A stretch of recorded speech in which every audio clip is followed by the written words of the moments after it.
အားလုံးပဲမင်္ဂလာပါတဲတော့ပိုင်းချီကကြိုဆိုပါရစေဒီနေ့မှာတော့ဒါချီရဲ့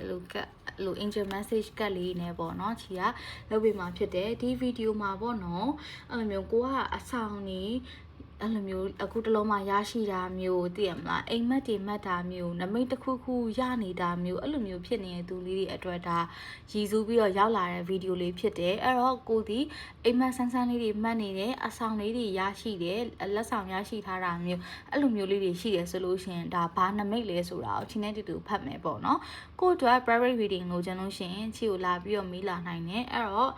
ကြည့်လိုက်ရအောင်ဒီဗီဒီယိုကိုကြည့်နေတဲ့သူလေးတွေပေါ့နော်ဘာနမိတ်လဲဆိုတာကိုကြည့်မယ် Francesca နောက်ထပ်တကယ်ထပ်ဆွဲမယ် and then ဒီမှာရလာပြီအဲ့တော့အခုလက်တော်မှာအဲ့လိုမျိုးအဆောင်နေရရှိတဲ့အိမ်မက်တွေမှတ်တဲ့အဲ့လိုမျိုးလူတွေဆိုလို့ရှိရင်ကွာကိုအရင်တုန်းကကိုဘာကိုလိုချင်ခဲ့လဲသိလား what do you desire right now နဲ့ visualize and it will come about patiently will block your progress okay အဲ့တော့ကိုကဘာကိုလိုချင်လဲပေါ့နော်ကိုလိုချင်တဲ့အရာကိုကိုကဒါ law of attraction အနေနဲ့ manifest လုပ်တာလို့ခေါ်တယ်ကွာသိလားအဲ့တော့တချို့လေးတွေဆိုလို့ရှိရင်အိမ်မက်တွေမှတ်တယ်နမိတ်တွေမှတ်တယ်ဆိုတာကိုလာပြီးတော့နမိတ်ပေးတာပေါ့နော်သိလားနင်လိုချင်တဲ့အရာလေးတွေကရတော့မယ်ကိုကောင်းတဲ့အတွေးလေးတွေပဲတွေးခေါ်ပြီးပေါ့နော်သိလားအဲ့လိုမျိုးလေးကိုလာပြီးတော့ပြောချင်တာအဲ့လိုမျိုးရန်စိတ်မလောပါနဲ့ပေါ့နော်သိလား patience ဖြစ်အောင်နေ now is the time to learn study and gather information enjoy being a student because in the future you will synthesize your knowledge into action အဲ့တော့ဟိုဒါကိုအခုသင်ယူနေရတဲ့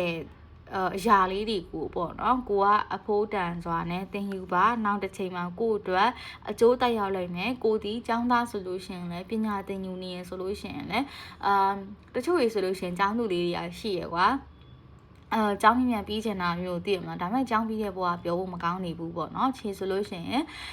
ဘွဲနှစ်ဘွဲယူထားတယ်Bachelor Master ရောနှစ်ဘွဲလုံးပြီးသွားပြီပေါ့နော်အခုကျောင်းပြီးသွားတဲ့အချိန်မှာဘွာကြီးကအလုပ်ထဲရောက်နေတော့သိပြီးတော့ပြောစရာမကောင်းနေဘူးပေါ့နော်ဒီလားအဲ့လိုမျိုးလေးတွေပေါ့နော်ဒါပေမဲ့အဲ့လိုဘလို့ပဲဖြစ်ဖြစ်ပေါ့နော်ကိုအခုအဲ့လိုမျိုးပညာသင်နေရပဲဖြစ်ဖြစ်တခုခုအတတ်ပညာကိုသင်ယူနေတဲ့သူလေးတွေဆိုလို့ရှိရင်လည်းကိုသင်ယူနေတဲ့အရာလေးတွေကိုစိတ်ရှိရှိနဲ့ဆက်လက်ပြီးတော့သင်ယူနောက်တစ်ချိန်မှာအကျိုးတက်ရောက်လာမယ်ကိုအတွက်အသုံးဝင်လိမ့်မယ်ဆိုပြီးတော့ပြောချင်တယ်ဘလို့ရှိရင်တချို့လေးတွေကပေါ့နော်ကိုရဲ့အိမ်မက်ထဲမှာကိုကအမြဲတမ်းတရိတ်ဆန်လေးတွေကိုအိမ်မက်မှတ်နေတယ်သိတယ်မလားအဲ့လိုမျိုးကွာကိုအိမ်မှာအိမ်မွေးတရိတ်ဆန်လေးတွေရှိတယ်အဲ့လိုမျိုးသူတို့နာမှာနေလိုက်လို့ရှိရင်ကိုကအေးချမ်းသွားတာမျိုးနှွေးထွေးသွားတာမျိုးကြောင်လေးတွေခွေးလေးတွေပေါ့နော်အဲ့လိုမျိုးလေးတွေဆိုလို့ရှိရင်လည်းကိုအတွက်ကောင်းတဲ့ energy တစ်ခုဖြစ်တယ်ပြီးတော့အဲ့လိုမျိုးတရိတ်ဆန်လေးတွေကိုအိမ်မက်မှတ်တာမျိုးသိရမလားမွေဖြစ်ဖြစ်ကြောင်လေးတွေပဲဖြစ်ဖြစ်အဲ့လိုမျိုးလေးတွေအိမ်မက်မှတ်တယ်ဆိုလို့ရှိရင်ဒါကိုစောင့်ရှောက်နေတဲ့ angel လေးတွေကကိုအိမ်မက်ထဲမှာလာပြီးတော့ဆက်သွယ်တာမျိုး